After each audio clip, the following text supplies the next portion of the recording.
নমস্কার, stock market বাংলার আরেকটি নতুন ভিডিওতে আপনাদের সকলকে স্বাগত জানাই।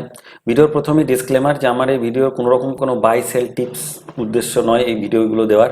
এই ভিডিওগুলোর দেওয়ার একমাত্র উদ্দেশ্য হলো এডুকেশনাল পারপাস। এই ভিডিওর মাধ্যমে যদি আমি কাউকে কোনোরকমভাবে নলেজ শেয়ার করতে পারি, তাকে কিছু শেখাতে পারি, সেটাই আমার এই ইউটিউব চ্যানেল বা আমার এই ভিডিওগুলির উদ্দেশ্য। তো চলুন, আজকে আমি আমার মার্চ মাসের পিএনএল আপনাদের সকলের সাথে শেয়ার করব। বিশেষ করে আমার সাবস্ক্রাইবার বন্ধু আমার জিৎ ভাই তো বলেই দিয়েছে, যদি দাদা আপনি আপনার মার্চ মাসের পিএনএল আপনি শেয়ার না করেন তাহলে কিন্তু আপনাকে আমি আনসাবস্ক্রাইব করবো, আপনার ভিডিও দেখবো না। তো আমাকে তো ভিডিও দিতেই হতো, তা নয়, আমি মজা করে বললাম। আসলে আমি বলেইছিলাম যে আমি প্রত্যেক মাসের আমার পিএনএল আমি সবার সাথে শেয়ার করব। তো চলুন আজকে মার্চ মাসের পিএনএলটা আমি আপনাদের সাথে শেয়ার করি। তো সেই পিএনএলটা শেয়ার করার আগে আপনাদের সাথে আমার একটু বিশেষ কয়েকটা কথা আছে। সেটা হলো যে আমি কখনোই নিজেকে কিন্তু এই পিএনএল ভিডিও শেয়ারের মাধ্যমে যে দেখো আমি এত টাকা প্রফিট করছি, এত টাকা লাভ করছি, বা আমার এত রোজগার, এইগুলো কোনোভাবেই নিজেকে বোস্ট করা, নিজেকে গর্ব দেখানো, অহংকার দেখানোর উদ্দেশ্যে কিন্তু এই ভিডিওগুলোকে আমি পোস্ট করছি না। কারণ আমি নিজেকে বিশ্বাস করি I am not a perfect trader. Perfection কোনো বিষয়ে হয় না, এটা একটা আনঅ্যাটেবল থিংস। আপনাকে সবসময়তেই চেষ্টা করতে হবে যে আমি সেই পারফেক্টের দিকে যাই, কিন্তু কিছু তো ভুল থাকবেই। পারফেক্ট হচ্ছে একটা আইডিয়ালিজম, তার পেছনে আপনাকে ধাওয়া করতে হবে। তো আমিও সেই উদ্দেশ্যে আছি, আপনারাও যারা ভিডিও দেখছেন তারাও ইন্টারেস্টেড, যারা তারাও সেই একই পথের দিশারি। তো আমার উদ্দেশ্য হচ্ছে যে আমি যে আজকে 4-5 বছর ধরে আমি এই শেয়ার মার্কেট সম্পর্কে যা যা জেনেছি, যে নলেজ আমি গ্যাদার করেছি, আমার যে এক্সপিরিয়েন্স হয়েছে, সেটা আমি আমার নিজস্ব ইউটিউব চ্যানেলের মাধ্যমে যদি আর কাউকে শেয়ার করে, তাকে যদি কিছু শিখিয়ে, তাকে জাস্ট টিচার মানে কি, টিচার তো মানে তো এই নয় যে সে মায়ের পেট থেকে সমস্ত জ্ঞান নিয়ে জন্মে নিল বা সব কিছু জানে, সে খুব ট্যালেন্টেড, তা নয়। টিচার মানে যে সে আপনার আগে জন্মেছে, বা তা আগে জন্মেছে মানে কি, সে হয়তো আপনার থেকে কম বয়সী, তার কাছ থেকে আপনি জ্ঞান প্রাপ্ত হতে পারেন। অর্থাৎ তার এক্সপিরিয়েন্স কিছু হয়েছে, সে বই পড়ে হোক, তার নিজস্ব কোনো কাজের মাধ্যমে হোক, সে কিছু এমন এক্সপিরিয়েন্স গ্যাদার করেছে যে সে তার পরবর্তী প্রজন্ম বা পরের কাউকে সে বলছে যে দেখো বন্ধু, তুমি এই ভুলগুলো করো না, আমি এই ভুলগুলো করেছি এবং ভুল থেকে আমি এই শিক্ষা পেয়েছি। তো তাই আমি নিজেকে সবসময় ভাবি যে I M A life long learner, এবং আমার উদ্দেশ্য হচ্ছে যে আমার এই যে নলেজ আমি যে গ্যাদার করছি, সেই নলেজটাকে অন্যদের সাথে শেয়ার করা। আর এটা কিন্তু আমরা যেহেতু মধ্যবিত্ত পরিবারে জন্মেছিলাম, আমি তো প্রথম থেকেই শেয়ার মার্কেট মানে ভাবতাম এটা জুয়ার জায়গায়। শেয়ার মার্কেট সম্পর্কে অনেক আমার ভুল ভ্রান্ত ধারণা ছিল। তারপরে ধীরে ধীরে সেই ধারণাটা ভাঙে। আমি 2018-তে প্রথম জিরোধাতে আমার ডিম্যাট অ্যাকাউন্ট খুলি। তাতেও সে ইনভেস্টিং করতাম, খুব একটা যে এই বিষয়ে জানার আগ্রহ ছিল বা জানতাম তাও নয়। তারপর 2020-তে করোনা এলো, যখন ঘরে লকডাউন, সেই সময়তে আমার এই বিষয়ে আগ্রহ এলো। এবং তারপরে পরবর্তীকালে অনেক ট্রেডার, অনেক ইনভেস্টিং যারা করেন, তারা ইউটিউবে চ্যানেল খুললেন, তাদের সেই চ্যানেলে ভিডিও দেখে বেশ কিছু ট্রেডারের আমি কোর্স করলাম। তখন সেখান থেকে আমি অনেক কিছু জানলাম। হ্যাঁ, তো আমি অনেক টেলিগ্রাম চ্যানেলেও যুক্ত হয়েছিলাম। সেখানেও অনেক আমি তো এমন একটা টেলিগ্রাম চ্যানেলে যুক্ত আছি এখনো, বলতে পারা যেতে পারে। এবং এমন একটা ট্রেডার, তার আমি কিছু অ্যালগো কিনেছিলাম মানে সেই অ্যালগো এখনো আছে, কিন্তু যদি এখন চালা না, কারণ মার্কেট ডাইনামিক্স, মার্কেট চেঞ্জ হচ্ছে, এখন ওই অ্যালগোতে খুব একটা প্রফিট আসছে না। হ্যাঁ, তো এই আর কি ব্যাপার। তো আপনাকে সবসময় এটা ভাবতে হবে যে প্রয়োজনীয় যে জ্ঞান, যেটা জ্ঞানটা সেটা আপনি যার কাছ থেকেই পান, ওপেন মাইন্ড হতে হবে, জানতে ক্ষতি কি। আর কেউ যদি জানাতে চায় তার অভিজ্ঞতা, তার ভুল, তা সেটা জানলেও মানে সেটা তো জেনে যদি আমি নিজে কিছু উপকৃত হই, তাতে তো কোনো ক্ষতি নেই। আর একটা কথা আছে যে দোজ হু ক্যান ডু, যারা পারে তারা করে, আর দোজ হু কান্ট টিচ, আর যারা পারে না তারা শেখায়। এটাও কিন্তু আমি মানতে পারি না। অবশ্যই অনেক ট্রেডার আছে যারা দিনে লাখ লাখ কোটি কোটি টাকা রোজগার করে, এবং তাদের কোনো উদ্দেশ্যই নেই যে ইউটিউব চ্যানেলে এসে চলো একটা ইউটিউব ভিডিও বানায়। এবং এখন যেরকম একটা টেন্ডেন্সি চলছে বা অনেক দেখাও যাচ্ছে যে সব যারা তথাকথিত ট্রেনার, যারা ট্রেনিং করছে, তাদের ওই ট্রেনিং কোর্স পিছেই টাকা আসছে, তাদের যখন এফএনওতে দেখাচ্ছে তখন তারা লোকসানে আছে, এমনও আছে। কিন্তু তার মানে তো এই নয় যে এটা কখনোই করা যাবে না যে কেউ যদি ভালো খেলোয়াড় না হয় তার জীবনে, সে ভালো কোচ হতে পারবে না।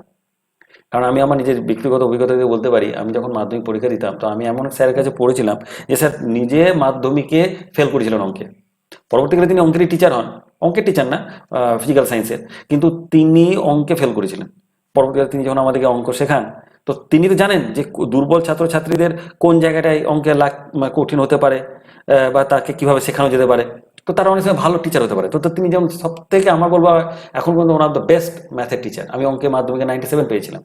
তো আমি এই কথাটা সবসময় আপনি বিশ্বাস করবেন যে আমি প্রচুর টাকা রোজগার করছি, আমি দারুণ ট্রেড করছি, তার মানে আমি খুব ভালো টিচার, তা না হতে পারে। কিন্তু আমার আমার এফএনও লোকসানে আছে, আমি ভালো রোজগার করতে পারছি না, তার মানে যে আমি ভালো টিচার হতে পারবো না তা না। এবং এমন অনেক সময় দেখা গেছে যে গুরুর থেকে তার শিষ্য অনেক এগিয়ে গেছে, মানে যে কোনো তার কার্যক্ষেত্রে। তো একটু ওপেন মাইন্ড হতে হবে আমাদের সকলকে। ক্রিটিসিজম করার জন্য ক্রিটিসিজম বা কাউকে ছোট দেখানো, সেটা হওয়া নিশ্চয়ই উদ্দেশ্য কারো হওয়া উচিত নয়। এবং অবশ্যই আমি এই যে সোশ্যাল মিডিয়াতে ইউটিউব চ্যানেলে যে ভিডিও দিচ্ছি, আমার কোনো রকম যে নিজেকে গর্ব করা যে আমি খুব জানি বা এই উদ্দেশ্য আমার কখনোই নেই। এবং আমি শুধু চাইছি আপনাদের কাছে একটু সাহায্য। এবং আমি খুব ট্রান্সপারেন্ট। আমার এই যেমন এখানে কোনো স্ক্রিপ্টেড কোনো আমি এই ভিডিওটা কোনো স্ক্রিপ্টেড ভিডিও বানাচ্ছি না, যেটা আমার মনে আসছে আমি সেই কথাগুলোই বলছি। তো আমি চাইবো যে আপনারা আমাকে একটু সাহায্য করুন, আমার ইউটিউব চ্যানেলকে একটু সাবস্ক্রাইব করুন। এবং আমাকে যেমন এই ভিডিওটা দেওয়ার পর আমার উদ্দেশ্য যে আপনার ভিডিওটা যদি ভালো লাগে তো অবশ্যই ভিডিওটাকে লাইক করবেন। এবং আমার এখন 165টার মতো সাবস্ক্রাইবার আছে। আমি চাইছি এই ভিডিওটা দেখার পর অন্তত আমার সাবস্ক্রাইবার যেন 500-র ওপরে যায়। এইটা আপনাদের কাছে আমার আবদার বলা যেতে পারে। যদি আপনারা আমাকে ভালোবাসেন বা এই ভিডিও থেকে যদি আপনাদের একটুও কোনো ভ্যালু আপনারা পান, কোনো রকমভাবে আপনাদের কাছে আমি কোনো রকমভাবে ভ্যালু অ্যাড করতে পারি, তাহলে অবশ্যই কিন্তু এই চ্যানেলটাকে সাবস্ক্রাইব করবেন। তো শুরু হোক, চলুন শুরু করি আমার মার্চ মাসের পিএনএল। দেখুন, মার্চ মাসের পিএনএল শেয়ার করার আগে প্রথমে একটা কথা বলে রাখি, যেটা আপনাদের কাছে শেয়ার করাটা দরকার, যে এই যে আমার এঞ্জেল ওয়ানের যে চ্যানেল, মানে এঞ্জেল ওয়ানের যে ব্রোকারেজ, সেখানে আমি কিন্তু অপশন বাইং যেমন ব্যাঙ্ক নিফটির করেছি, সেরকম কখনো কখনো কয়েকটা দিন আমি কিন্তু কমোডিটিতেও অপশন বাইং করেছি বা ফিউচারে কিছু কাজ করেছি, যেটা আমার ভিডিওতে নেই বা আমি সেগুলো রেকর্ডিং করে দেওয়া হয়নি। এবং তাতে কি হয়েছে, তাতে খারাপই হয়েছে বরঞ্চ বলা যেতে পারে। তা সেটাও আপনাদের সাথে শেয়ার করব। এবং দেখুন, যদি আপনি ভালোভাবে লক্ষ্য করেন, আমি কিন্তু বেশিরভাগ দিন কিন্তু প্রফিটেবল। একদিন, দুদিন, 3 দিন, 4 দিন, 5 দিন, 6 দিন, 7, 8, 9, 10, 11, 12, 13, 13 দিন আমি প্রফিটেবল ছিলাম। এবং 1, 2, 3, 4, 5, 6, 7, 7 দিন আমি প্রফিটেবল না, 7 দিন আমি লস করেছি। তার মধ্যে ভালো করে লক্ষ্য করুন, এই 26 তারিখ, এই 26 তারিখ তো আমি যে ভিডিওটা পোস্ট করেছিলাম সেখানে দেখবেন আমার 1,000 টাকার মতো প্রফিট আছে বা তারও বেশি বোধহয় প্রফিট ছিল, অথচ এখানে দেখুন লাল দেখাচ্ছে। এই তাহলে তো বিশাল ব্যাপার। তাহলে আপনি নিশ্চয়ই কিছু ভুলভাল করেছেন। না, ভুলভাল মানে কিছুই না, আমি তারপর কমোডিটিতে ট্রেডিং করেছিলাম এবং সেখানে আমার লস হয়ে গিয়ে ওই 1,000 টাকাটাও চলে গেছে। এবং কষ্ট কিছুটা সামান্য হলেও আমি ওখানে মাত্র প্রফিটে আছি। তো বিষয়টা আর কিছু না। দেখুন আমি কোন দিন কীরকম প্রফিট করেছি। যেমন পয়লা মার্চ আমার 2,222 টাকার মতো প্রফিট হয়েছে, নেট রিয়ালাইজ মানে ব্রোকারেজ বাদ দিয়ে। 2 তারিখে আবার 1,243 টাকা আমার লস হয়েছে। 4 তারিখে 110 টাকা আমার প্রফিট হয়েছে। আচ্ছা, 4 তারিখে 110 টাকা প্রফিট দেখে আপনি কিন্তু এটা ভাবেন না যে আমি সেদিন খুব কম ট্রেডিং করেছি, তা না। আমি সেদিন ওভার ট্রেডিং করেছি বলে প্রফিটটা আমার বেশি ছিল। যে দেখুন, আমার সেদিন প্রফিট ছিল 1,194 টাকা, কিন্তু ব্রোকারেজে চলে গেছে 1,083 টাকা, দিয়ে নেট রিলাইজ হয়ে গেছে 110 টাকা। সেদিন কি হয়েছে, ব্যাঙ্ক নিফটিতে যেমন এটা 5 লটে কাজ করেছি, 324 কিনে 344, মানে এখানে 1,434 টাকার মতো আমি প্রফিট করেছি। তারপরে দেখুন এই 375 আর 450, তার মানে এই নয় যে আমি একটা লটে প্রচুর লট নিয়ে করেছি, না, বারবার ঢুকে বেরিয়েছি। এবং তার জন্য দেখুন ব্রোকারেজ আমার 461 টাকা, 528 টাকার মতো ব্রোকারেজ আছে। এবং ওভারঅল আমি সেখানে মাত্র 110 টাকার মতো প্রফিটে ছিলাম। 5 তারিখে দেখুন, 5 তারিখে 3,834 টাকার মতো লস হয়েছে, বেশ ভালো লস হয়েছে। আবার 6 তারিখে একটা হিউজ প্রফিট, 8,834 টাকার মতো আমার প্রফিট হয়েছে। 7 তারিখে 2,290 টাকার মতো আমার লস হয়েছে। 8 তারিখ ট্রেডিং করা হয়নি। আমি তো সেদিন ভেবেছিলাম 8 তারিখে বোধহয় মার্কেট বন্ধ আছে শিবরাত্রির জন্য, জানতাম না যে মার্কেট খোলা। যাই হোক, 11 তারিখ 1,841 টাকা প্রফিট হয়েছে। হতে পারে সেদিন মার্কেট হয়তো বন্ধ ছিল, কিন্তু 8 তারিখ শো করছে হয়তো সেদিন কমোডিটি মানে বিকেল 5টার পরে কমোডিটি বাজার হয়তো খোলা ছিল, এমন হতে পারে। আমি সঠিক এটা জানি না, আপনারা জানাবেন কমেন্ট করে যে সেদিন 8 তারিখে খোলা ছিল কিনা। কিন্তু আমি যা করিনি সেদিন ট্রেডিং। 12 তারিখ 4,639 টাকা প্রফিট। 13 তারিখ 1,648 টাকা প্রফিট। 14 তারিখ দেখুন, 14 তারিখ কিন্তু একটা হিউজ লস, 7,090 টাকা সেদিন আমার কিন্তু লস হয়েছে। 15 তারিখ 3,799 টাকা আমার লস। 18 তারিখ 1,078 টাকা প্রফিট। 1656 টাকা প্রফিট 19 তারিখ। 20 তারিখ 1208 টাকা প্রফিট। তাহলে ভালো করে লক্ষ্য করুন, এই সপ্তাহে আমি প্রফিট করেছি ছোট ছোট 1000, কিন্তু যখনই লস করেছি অনেক বড়। আবার 21 তারিখ দেখুন, আবার ওই 1371 টাকা প্রফিট। তারপরে 22 তারিখ হিউজ লস, 11737 টাকা আমার সেদিন লস। কিন্তু আপনি যদি সেদিন ভিডিও দেখেন, সেদিন আমার কিন্তু ভিডিওতে 6500 টাকা বা 6600 টাকার মতো আমার লস ছিল। তাহলে বাদ বাকি লসটা গেল কোথায়, হলো কোথায়? আসলে সেদিন তারপর কমোডিটিতে। এবং আমি একটা জিনিস টেন্ডেন্সি লক্ষ্য করেছি, যেদিন আমার লস হবে না, সেদিন আমার মাইন্ডসেটটা তো একদম পুরো নড়ে যাবে না, সেদিন সবই দিন লস হবে, সে সবই দিন লস হবে। আর যেদিন প্রফিট হবে সেদিন কিন্তু আপনার আবার দারুণ প্রফিট হবে, যাই হাত দেবেন সেদিন সবই শোনা। 25 তারিখ, যেমন 25 তারিখ দেখুন এমনিতে বাজার বন্ধ, কিন্তু 25 তারিখে কিন্তু আমি ট্রেড করেছি। তাহলে এটা এটা কোথা থেকে ট্রেড হলো? 723 টাকা আমার প্রফিট কিসে এলো? 723 টাকা প্রফিট হলো আমার কমোডিটিতে। এই যেমন দেখুন ক্রুড অয়েলে 200 মানে 2 লটে এটাতে 495 টাকা প্রফিট করেছি। আর সিলভারের আমি একটা ফিউচারের সেখানে 228 টাকা প্রফিট। যাই হোক, সামান্য এখানে প্রফিট হয়েছে। তারপরে এই যে 26 তারিখ, এখানে আমার কিন্তু প্রফিট ছিল 1000 টাকার মতো, আমি যে ভিডিও পোস্ট করেছি সেখানে 1000 টাকার মতো প্রফিট। তারপর কমোডিটিতে আবার আমি লস করেছি। যেমন দেখুন এখানে আমার প্রফিট হয়েছে কি 1265 টাকা নেট রিয়েলাইজ প্রফিট, কিন্তু চার্জেস 1424 টাকা। এবার 1424 গেল কোথায়, কিসে হলো? এই যে গোল্ডের আমি যখন ফিউচার করলাম সেখানে আমার চার্জ গেছে কত? 321 টাকা। ক্রুড অয়েলে 400 টাকা, 400 যদি 919 টাকা প্রফিট করেছি, 400 টাকা চার্জে গেছে। গোল্ডে আমি 1131 টাকা আমি লস করেছি। ক্রুড অয়েলে এখানে 127 টাকা চার্জ, আর 787 টাকা আমার ওখানে নেট লস। তো ওভারঅল সেদিন প্রফিটটাকে আমি লসে করেছি 158 টাকা নেট রিয়েলাইজ লস দেখাচ্ছে, মানে কষ্ট বলা যেতে পারে। তারপর 27 তারিখে 2091 টাকা। আর তারপরে 28 তারিখ মানে গতকালকে তো দেখিয়েছেন, গতকালকে হচ্ছে 4440 টাকা প্রফিট। তো এই আর কি আমার পুরো মার্চ মাসের ঠিকুজি কুষ্টি। এবার দেখা যাক টোটাল আমার কি হয়েছে। টোটাল আমি 17,584 টাকা আমি প্রফিট করেছিলাম। 17,584 টাকা মন্দ নয় কিন্তু। আমি যখন আমার ক্যাপিটাল দেখাবো তাতে কিন্তু 17,584 টাকাও মন্দ নয়। আর বিশেষ করে এই মার্চ মাসটা অপশন বায়ারদের পক্ষে সত্যি খুব ভয়ঙ্কর ছিল। জানুয়ারি ফেব্রুয়ারিতে যেরকম ট্রেন্ডি মার্কেট পেয়েছি, বা জানুয়ারি ফেব্রুয়ারিতে যেভাবে অপশন বায়ারদের পক্ষে বেক্স হাই ছিল, দারুণ প্রফিট হয়েছে। আমার তো মনে পড়ছে সঠিক, আপনি যখন ভিডিওতে বানাবো তখন দেখবেন আমি বোধহয় ফেব্রুয়ারিতে 45,000 টাকা রোজগার করেছিলাম নেট রিয়েলাইজড। কিন্তু এখানে কি হলো দেখুন, 17,584 টাকা প্রফিট, কিন্তু চার্জেস এই যে এটা কিন্তু ওভার ট্রেডিং এর ফল। 15,872 টাকা চার্জ দিয়েছি, দিয়ে আমি জাস্ট প্রফিটেবল আছি 1,711 টাকা মাত্র। এবার আপনি মাত্র ভাবলেও কিন্তু দেখুন, আপনি যদি আমার প্রফিটটাকে দেখে ভাবেন হয়তো সামান্য, কিন্তু এই যে আমরা আসলে প্রবলেমটা কি, আমরা শেয়ার মার্কেট থেকে একটা মানে একটা আনরিয়েলিস্টিক একটা এক্সপেকটেশন করি, যেটা আমিও আগে করতাম। যে এখানে তো আমি 10 টাকা নেবো, রাতারাতি আমার এটা ডবল হয়ে যাবে 20,000, তারপরে ওটা 1 লাখ থেকে 1 কোটি, এইরকম একটা মাথায় একটা মানে কি বল, এটার কিছুই না। এই যে ইউটিউবে ভিডিও বা নানান জনের দেখে আর কি মনে হয়, আপনি যখন দেখবেন যে কারো ইউটিউবে ভিডিওতে 1 লাখ টাকা দিনে রোজগার করবেন, আমি করবো, কিন্তু তার ক্যাপিটাল দেখুন, তার ক্যাপিটাল, সেও কিন্তু আমার মধ্যে 10, 12, 20 পয়েন্টের রিস্ক নিচ্ছে, কিন্তু তার ক্যাপিটালটা দেখুন সে কেমন করছে। তো যাই হোক, আজকে কিন্তু আমার উদ্দেশ্য ছিল, বিশেষ করে কালকে আমি 4,440 টাকা করার পর সন্ধ্যার সময় কমোডিটি মার্কেটে আমি পুরো লক্ষ্য করছি, এবং ক্রুড অয়েলে কালকে দারুণ একটা প্রফিটের আমার সম্ভাবনা ছিল, কিন্তু আমি নিইনি, আমি আর প্রফিটটা করিনি, কারণ আমি ছিলাম যে না, আবার যদি করতে গিয়ে এই দিনের মতো অবস্থা হয়, এই 22 তারিখের মতো আমি যে লস করে যাই। এবং এই যে ভিডিও দিচ্ছি বলে আর কিন্তু আমার মধ্যে একটা আমাকে কন্ট্রোল করলো, আর্জ দিল যে না, আমাকে কালকে ভিডিও পোস্ট করতে হবে পিএনএল এ, সেখানে সবাই দেখবে, এবং সেখানে যদি আমি প্রফিটে না থাকতে পারি তাহলে সবাই ভাবে কিসের জন্য আপনি ভিডিও পোস্ট করেন, হ্যাঁ কি আপনি তো নিজেকে তো কন্ট্রোলই করতে পারছেন না, আপনার প্রফিট তো লসে পরিণত হচ্ছে। তো এই যে দায়বদ্ধতা, বা আমি কারো কাছে জবাব দিয়ে থাকছি, আসলে ট্রেডিংয়ের প্রবলেমটা কি, আপনি দেখবেন জব যারা করে, জবে 90% সবাই সফল হয়। জব যারা করে, ভালো করে লক্ষ্য করবেন, যারা জব করে তাদের 90% কিন্তু সফল। জব যারা করে তাদের 90% সফল। আর এফএনও করছে, বাজারে ট্রেডিং করছে, সেখানে কিন্তু 90% বিফল, মাত্র 10% সফল। কেন বলুন তো? তার একটা বড় কারণ হচ্ছে, আপনি যখন জব করবেন, কর্পোরেটে করুন বা যে কোনো এতে, সেখানে আপনার মাথায় একটা বস আছে, সে আপনাকে 2-3টে ভুল করলে সে বকবে, এই আপনাকে একটা জবাব দিয়ে দিতে হবে। কিন্তু ট্রেডিং যখন করছেন তখন ট্রেডিং এর বস আপনি, জবাব দিয়ে কাকে করবেন? ভুল করছেন, ঠিক আছে পরের দিন আর করবো না, কোনো দায়বদ্ধতা তো নেই। তো এই যখন আমি ভিডিও দিচ্ছি তখন একটা দায়বদ্ধতা তৈরি হচ্ছে।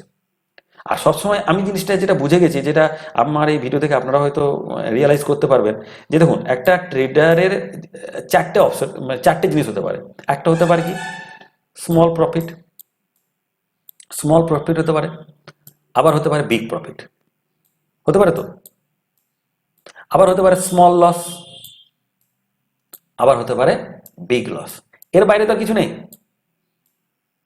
আপনার এটা নিশ্চয় মানছেন যে একটা যখন আপনি কোনো ট্রেড নিলেন, সেই ট্রেডের চারটে আপনার ফলাফল আসতে পারে, রেজাল্ট। ছোট প্রফিট আসতে পারে, বড় একটা প্রফিট আসতে পারে।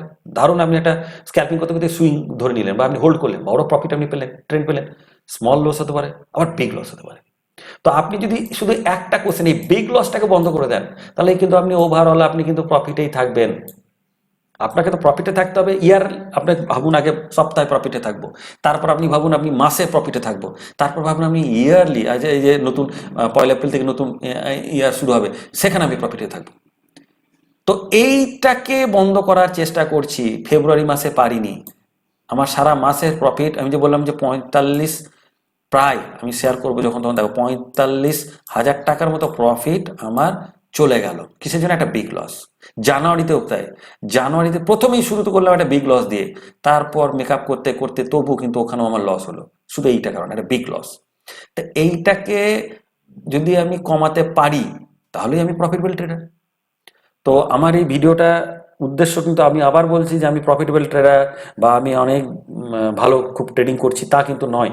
আমার অনেক ভুল ভ্রান্তি হচ্ছে এবং আমার অনেক সাবস্ক্রাইবার বন্ধু তারা সেগুলো কমেন্টে তুলেও ধরছে যে দাদা আপনি এই ভুলটা করছেন বা এইখানে। আমি খুব খুশি তাতে, এবং আমি চেষ্টা করবো সেই ভুলগুলোকে আগামী দিনে না করার। কিন্তু আমার এই ভিডিও দেখে যদি আপনারাও কিছুটা শেখেন বা যে কিছুটা অনুপ্রাণিত হন, ইন্সপায়ার হন, কারণ আমিও কিন্তু আজ থেকে 2 বছর আগে কিছুই জানতাম না, এই বিষয়ে আমার কোনো ধারণা ছিল না। কিন্তু তারপর যদি আমি, এবং সত্যি কথা বলছি, অপশন বাইং হচ্ছে সব থেকে হার্ড, সব থেকে হার্ড। অপশন বাইংয়ে যেমন রিস্ক আছে, তেমনি আছে প্রফিট। আমি যদি আমার ইনভেস্টিং এর আলাদা ব্রোকারেজ আছে, জিরোধা আছে, ধন আছে। আমি ধনে যেমন এপ্রিল থেকে আমি ধনে অপশন বাইং করব, ওখানে সুইং ট্রেডিংও করি। সেখানে যদি আমি আমার জিরোধা দেখাই, জিরোধাতে আমি প্রফিটেবল আছি, জিরোধাতে আমি প্রফিটেবল আছি। তো এই আর কি, কিছুই না। তো দেখুন আমি পরের একটা আপনাদের সাথে শেয়ার করি একটা বিষয় আপনাদের সাথে জানানোর জন্য, যে আমার এখানে দেখাচ্ছে কি ট্রেডিং ব্যালেন্স 1,04,163 টাকা। কিন্তু যদি দেখেন আমার অ্যাভেলেবেল ক্যাশ ব্যালেন্স কত, 47,000 টাকা। আর এই যে মার্জিন প্লেজ করে আমি 57,000 টাকা আমার এখানে পেয়েছি। অর্থাৎ আরো যদি আমি আপনাকে ভালোভাবে বলি, আমার মাত্র 10,000 টাকা ক্যাশ আছে, 10,000 টাকা ক্যাশ। বাদ বাকি যেটা ক্যাশ দেখাচ্ছে, সেটা আসলে আমার এসজিপি, সোভরেন গোল্ড বন্ড। আপনি যদি এটা নিশ্চয়ই জানেন, লিকুইড ফান্ড বা সোভরেন গোল্ড বন্ড বা যে কোনো এরকম বন্ডে যদি আপনি ইনভেস্ট করেন, সেটাকে কিন্তু আপনি যখন প্লেজ করবেন, সেটা কিন্তু ক্যাশ হিসাবে দেখায়। আর আপনার যদি মিউচুয়াল ফান্ড থাকে, স্টক থাকে, সেগুলোকে প্লেজ করেন, তো সেখান থেকেও আপনি কিন্তু মার্জিন পান। তো 1,04,000 যে আমার ট্রেডিং ব্যালেন্স, কিন্তু সেখানে মাত্র আমার 10,000 টাকা ক্যাশ। তো 10,000 টাকায় ক্যাশে যদি আমি 1,000 টাকা করতে পারি, তাহলে এবার দেখুন আরওআই দেখুন কেমন। আমি তো গত মাসে 10,000 টাকায় আমি 40,000 টাকা করেছিলাম। আরওআইটা দেখুন। তো আমি তার মানে এটা বলছি না যে আপনি সামান্য টাকা দিয়ে আপনি শুরু করুন, কিন্তু আপনি এটা ভাবুন, আপনি যদি 10,000 টাকাতে যদি না করতে পারেন, আপনি যদি 10,000 টাকাকে 20,000 টাকা না করতে পারেন, তাহলে আপনি 1,00,000 টাকা দিয়ে করে কি হবে? 1,00,000 টাকা এনে কি লাভ? যদিও আমি এখানে প্লেজ করে 1,00,000 টাকা রেখেছি, হ্যাঁ, এটা জাস্ট ওই যে বললাম কখনো কখনো অ্যাভারেজিং করার জন্য একটা কুশন রাখা দরকার। কিন্তু আমি তো করছি মাত্র 5 লট দিয়ে, আমি তো 50 লট একসঙ্গে বা 20 লট আমি তো যাচ্ছি না, বা পুরো আমি 1,00,000 টাকায় আমি তো ইনভেস্ট করছি না কোনো একটা ট্রেডে। তো এই আর কি আপনাদের সাথে এই মার্চ মাসের পিএনএল ভিডিও শেয়ারের মাধ্যমে উদ্দেশ্য এটাই ছিল, আপনাদেরকে ইন্সপায়ার করার। ট্রেডিং সম্পর্কিত আরও অনেক ভিডিও আপনাদের সাথে আমি আগামী দিনে শেয়ার করব। আমি যে স্ট্র্যাটেজিতে ট্রেড করি, ইনভেস্টিংয়ে, ট্রেডিংয়ে, সেইগুলোও আপনাদের সাথে শেয়ার করব। তেমনি আপনাদের কাছে আমার একটাই আবেদন, যে আপনারা আমার চ্যানেলটিকে সাবস্ক্রাইব করুন। আমার ভিডিওটাকে যদি ভালো লাগে তো অবশ্যই লাইক করুন, যদি না ভালো লাগে তো ডিসলাইক করুন। আর যদি কোনো মতামত, কিছু যদি জানার থাকে, তো কমেন্টে জানাবেন। আমি আমার ডেসক্রিপশনে আমার যোগাযোগের একটা ইমেল, সেটা অবশ্যই আপনাদের সাথে শেয়ার করব, সেখানে ইমেল করতে পারেন। কমিউনিটি ট্যাবে আমি যখন অনেক সময় ভিডিও হয়তো বানাতে পারলাম, তো কমিউনিটি ট্যাবে কোনো রকম কোনো ভালো যদি আমি চার্ট প্যাটার্ন পাই, সেগুলো আপনাদের সাথে শেয়ার করব। কিন্তু আমি কোনো রকম টেলিগ্রাম চ্যানেল বা এরকম কিছু বানাবো না। আমি আমার পুরোপুরি ইউটিউবে একটা কমিউনিটি বানানোর চেষ্টা করছি। সেটাতে আপনারা পাশে থাকুন এবং যদি কোনোভাবে উপকৃত হন তো অবশ্যই আমার ভিডিওটাকে লাইক করবেন এবং চ্যানেলটিকে সাবস্ক্রাইব করবেন। ভিডিওটা অনেক বড় হয়ে গেল এবং এতক্ষণ যদি কেউ ভিডিওটা দেখে থাকেন তাহলে অবশ্যই আমার ভিডিওটাকে লাইক করে, শেয়ার করে, সাবস্ক্রাইব করে আমার চ্যানেলটিকে বাড়ানোর একটা আবেদন করছি, আর কিছুই না। এবং এই ভিডিওটা পুরোপুরি আনস্ক্রিপ্টেড। যদি ভিডিও থেকে কিছুটা আপনাদেরকে আমি উপকার দিতে পেরেছি তো আমি নিজেকে খুব গর্বিত মনে করব, ধন্য মনে করব। ধন্যবাদ, ভালো থাকবেন।